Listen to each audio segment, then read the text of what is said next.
নমস্কার বন্ধুরা, আজকে শেয়ার করব সরু চাকলি পিঠে রেসিপি। চাল ডাল বাটা ঝামেলা ছাড়াই নরম তুলতুলে সরু চাকলি পিঠে মাত্র কয়েক মিনিটের মধ্যে কিন্তু তৈরি করে নিতে পারবেন। তো চলুন দেখে নেওয়া যাক আজকের এই রেসিপি।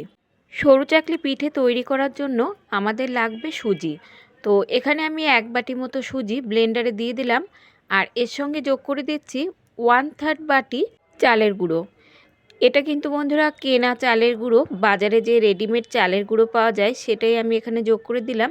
আর এর সঙ্গে যোগ করে দিচ্ছি 2 চামচ মতো চিনি। চিনি অপছন্দ হলে চিনিটা আপনারা স্কিপও করতে পারেন, তবে সামান্য একটু চিনি দিলে দেখবেন পিঠেগুলো খেতে দুর্দান্ত লাগবে। এখন অল্প অল্প জল দিয়ে একটা মিহি পেস্ট এখানে রেডি করে নিতে হবে। তো দেখুন এখানে আমি একটা পেস্ট তৈরি করে নিয়েছি। এখন একটা পাত্রে এটাকে ঢেলে নিচ্ছি। ঢেলে নেবার পর 10 মিনিটের মতো রেস্টে রেখে দেব। এতে করে দেখবেন সুজিটা অনেকটাই ফুলে যাবে। ফিরে আসছি আমি 10 মিনিট পর। ঢাকনাটা তুলে নিচ্ছি। এবার এর মধ্যে যোগ করে দিচ্ছি স্বাদ মতো লবণ। লবণ দিয়ে খুব ভালোভাবে মিশিয়ে নিতে হবে। অনেক সময় সরু চাকলি পিঠে খাওয়ার ইচ্ছে হলেও চাল ডাল বাটার ঝামেলার জন্য কিন্তু আমরা বানাতে চাই না। তবে এইভাবে একবার বানিয়ে দেখুন, খুব কম সময়ের মধ্যে আপনারা বানিয়ে নিতে পারবেন আর একদম নরম তুলতুলে হবে। পিঠেগুলো 1 দিন 2 দিন পরেও কিন্তু এই রকমই নরম তুলতুলে থাকবে। এখন দেখুন লবণ খুব ভালোভাবে মিশিয়ে নেবার পর এবার এর মধ্যে দিয়ে দিচ্ছি উষ্ণ গরম দুধ। দুধের পরিবর্তে আপনারা জলও ব্যবহার করতে পারেন, তবে দুধ দিলে কিন্তু পিঠেগুলো খেতে দারুণ হবে। অল্প অল্প করে দুধ দিয়ে, খুব বেশি কিন্তু ঘন হবে না, একটু পাতলা রেখেই কিন্তু এরকমভাবে একটা গোলা তৈরি করে নিতে হবে। অনেক সময় বন্ধুরা 4-5টা পিঠা বানানোর পর দেখবেন গোলাটা অনেকটাই থকথকে হয়ে যায়, তখন কিন্তু আবারও একটু দুধ মিশিয়ে এরকম পাতলা করে বানিয়ে নিতে হবে। শীতের সকালে দারুণ একটা ব্রেকফাস্ট হিসেবে কিন্তু আপনারা এই সরু চাকলি পিঠেগুলো বানিয়ে নিতে পারেন। এবার এর মধ্যে যোগ করে দিচ্ছি 1/2 চামচ মতো বেকিং পাউডার।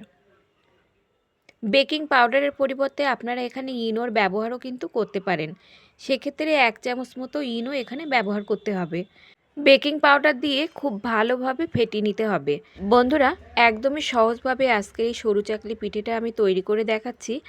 যদি এই রেসিপি আপনাদের ভালো লাগে তো একটা লাইক আর সাবস্ক্রাইব করে আমার পাশে থাকার অনুরোধ রইল। আর দেখে নিশ্চয়ই বুঝতে পারছেন ব্যাটারের ঘনত্বটা কেমন হবে। ঠিক এইরকম কিন্তু ব্যাটারের ঘনত্বটা রাখতে হবে। তো এবার আমরা পিঠেগুলো ভেজে নেব। প্যানটাকে প্রথমে হাই হিটে দিয়ে খুব ভালোভাবে গরম করে নিতে হবে। তারপর লো টু মিডিয়াম হিটে রেখে সামান্য 1 ফোঁটা তেল দিয়ে কড়াইতে খুব ভালোভাবে এভাবে মাখিয়ে নিতে হবে। আর কড়াইটা খুব ভালোভাবে গরম হয়েছে কিনা তার জন্য ঠিক এরকমভাবে একটু দেখে নিতে হবে। এবার যে ব্যাটারটা তৈরি করে রেখেছিলাম তার থেকে 1 হাতা পরিমাণ ব্যাটার এখানে দিয়ে দিচ্ছি।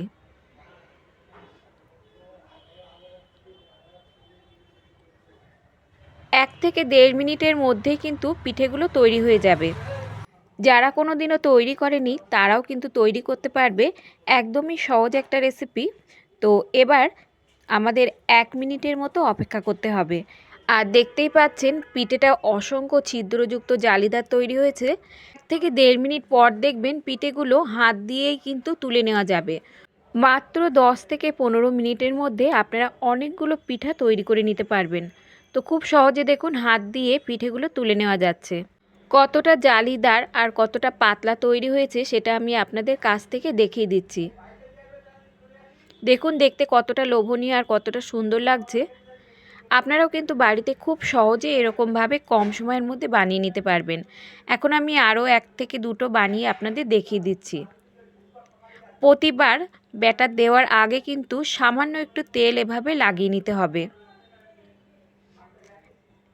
ব্যাটারটা দিয়ে আরও 1 থেকে 1.5 মিনিটের মতো আমাদের অপেক্ষা করতে হবে।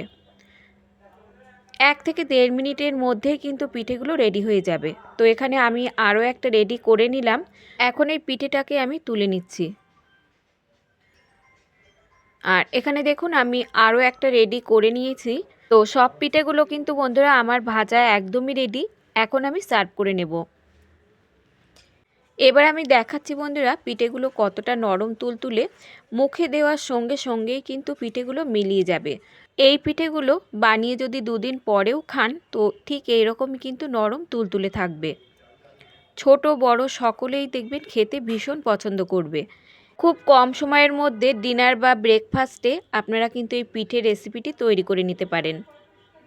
এবার দেখুন কতটা নরম তুলতুলে, একদমই কিন্তু নরম তুলতুলে। এই পিঠেগুলো আপনারা আলুর তরকারির সঙ্গেও খেতে পারেন কিংবা গুড়ের সঙ্গেও কিন্তু পরিবেশন করতে পারেন। তো আজকে আমি পিঠেগুলো গুড়ের সঙ্গে পরিবেশন করব। তো বন্ধুরা, আজকের এই রেসিপি ভালো লাগলে একটা সাবস্ক্রাইব করে আমার পাশে থাকার অনুরোধ রইল। আজ তাহলে এই পর্যন্ত বন্ধুরা, দেখা হবে অন্য কোনো রেসিপির সঙ্গে। ততক্ষণ সুস্থ থাকবেন, ভালো থাকবেন। আর সম্পূর্ণ রেসিপিটি দেখার জন্য সকলকে ধন্যবাদ।